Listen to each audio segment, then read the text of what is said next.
Conscious Wisdom, challenging our skeptical, critical thinking, digging deep into the dark and the light, and exploring the depths of our mind, body, and spirit.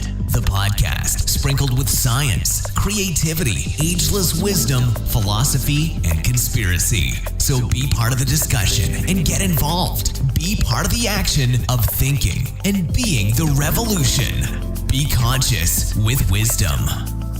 Conscious Wisdom, challenging our skeptical, critical thinking. Hi guys, and welcome to the inaugural Conscious Wisdom discussion. Hello. Hi everyone, team. Hey. We have a nice team today together, and on my left we have the wonderful Josie. Welcome to the show. We got Greg as well. And, Hello. And Dr. Gemma. But do you want to be a doctor today? Yeah, I can be a doctor. Why not? Whichever you want me to be. I don't know if I can be a doctor, but we'll figure that out. Can I later. be a professor? Yes, you may, professor. Professor. I will state you as Professor Gregory. Greg every second we do this, Professor Greg. Now, generally backgrounds. Now, Josie, you are a professional speaker. Now, I've got some really cool info on the stuff that you do. Now pretty much, Greg tells me that you're an executive coach, international speaker trainer, and seminar leader, an expert in your field, and pretty much you you're one of the few internationally certified master coaches. What does it mean to be a master coach? Well, it gives me a You can tell people title. what to do. That's what it means. There's an international body called the International Coach Federation, and they're like a regulatory body for people that are serious about the coaching industry. So to go through certification process, you have to be pretty committed. Okay, so it's I'm all one about of those commitment. committed. Okay. And also you have been awarded Coach of the Year for 3 consecutive years, and you were the Telstra Businesswoman State Finalist. That's right. Wow. Okay. So also here you have, is it, you do stuff with the brain.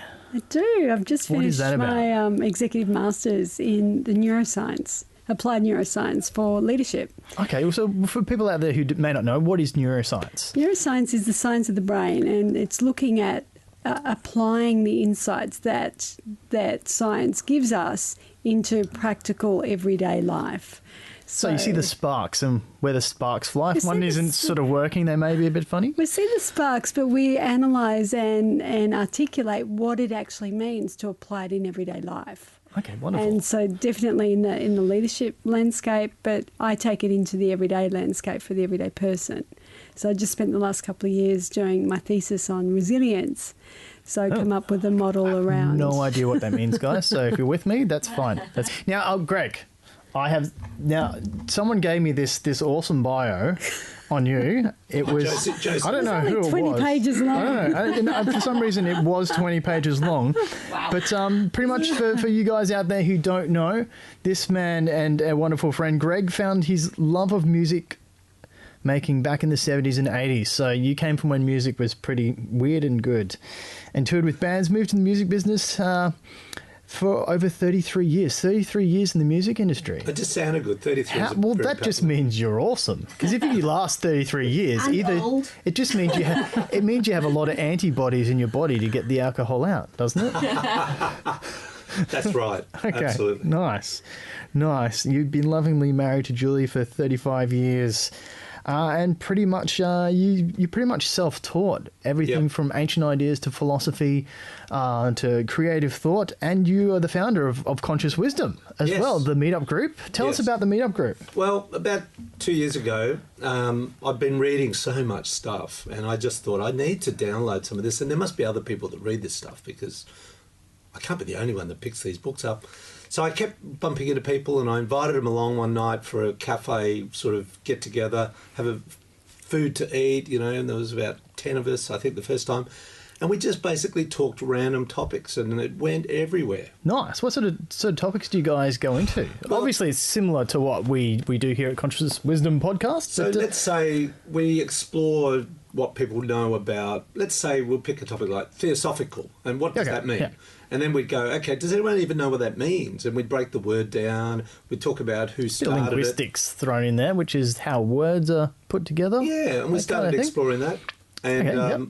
Rosicrucians, Masons, you know, different thoughts and faiths and religions and myths. And we just uncover some amazing people that have existed. And we would talk a lot about them, their ideas. We talk about science. And funny enough, I didn't even know at that time that we were really delving into philosophical sort of discussions. And I didn't even know even the depths of what philosophy meant. And even that word alone, we unpacked that. And when you unpack it, you know, philo is Latin for love of, and sophical, Sophia is Latin for wisdom.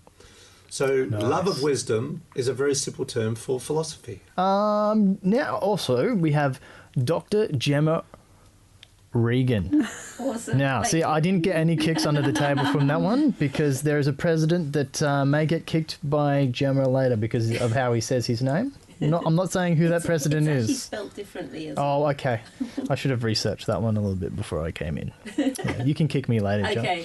Okay. Now, for those who don't know Gemma, she worked as a primatologist on sexual selection in primates. That's now, what I did my doctorate in. Yeah. that is a doctorate. So how did that go? Did you have to go on field and find out how this works properly? Yeah, well, I was looking at the evolution of pelage coloration, so how you select your mates over okay. the whole It's interesting. range of primates. But I specifically looked at lemurs, and so I went off to Duke University, and they've got a massive area which is kept in a wild area, and so I was looking at them and looking at how they chose their mates, and most of the time I was just collecting feces, so I was standing under trees waiting. Well, that's for them. standard practice, I think, for most zoologists. Yes, exactly. Yeah, and so I nice. came back with about 300 tons of crap. Could have smelt wonderful. And then I had to spend the next 6 months looking at the parasite loads And taking in them. showers. Yes, Yeah. and correlating that with the coloration that they had of their pelage, how bright or dull their pelage was. Okay, but nice. that was one part of it. Yeah, but I was looking at the evolution of it. You know, they have different, you know, with peacocks or whatever, you have different colours. The mate, the females often choosing the brighter preen. mate. Is it preen? Is that a word I'm allowed to use? Preen? Sounds Yes, good to you me. can use I'm preen. sure it's. I might be Preen. giving some weird Preens to advertising make yourself advertisement look for nice, like yes. some detergent, but we'll leave them alone. Okay, so also you've been investigating the paranormal and supernatural for over 20 years, and you work as a UFO researcher. Yes, a paranormal UFO Research Queensland. Nice, and obviously you're yourself a paranormal investigator. Yes, that's right. So I go to people's houses or places of business. Do they let you in for like you just? They invite There's a ghost in there. I'm going to go through the window. I don't care. Usually I'm invited Okay. to these places to try. Often it's a psychological thing, you know. If you've got families, they're really worried about people seeing, their children are seeing ghosts or whatever. So often you're going there to hopefully allay their fears that there might not be anything there to be scared of. But often I'll go to different places of business and explore the paranormal, do all sorts of things.